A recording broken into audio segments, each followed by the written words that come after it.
திருப்பரங்குன்றம் மலை உச்சியில் தீபம் ஏற்றக்கோரி நடைபெற்று வரும் உண்ணாவிரதத்திற்கு ஆதரவு தெரிவித்து திருப்பரங்குன்றம் ஊர் பொதுமக்கள் வீடுகளின் முன்பு முருகனின் சேவல் கொடி பொருத்திய கொடியை பறக்கவிட்டு ஆதரவு தெரிவித்துள்ளனர்.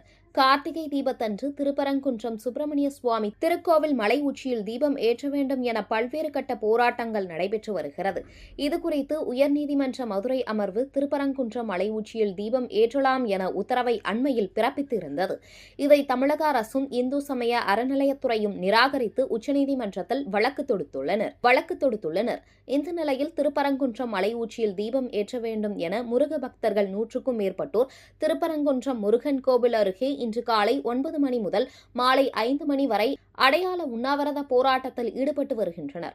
உண்ணாவிரத போராட்டத்தில் ஈடுபட்டு வரும் முருக பக்தர்களுக்கு ஆதரவாக திருப்பரங்குன்றம் ஊர் பொதுமக்கள் தங்களின் வீடுகளுக்கு முன்பாக முருகன் சேவல் கொடி பொருத்திய மஞ்சள் கொடிகளை வீடுகளில் கட்டி பறக்கவிட்டு ஆதரவு தெரிவித்துள்ளனர்.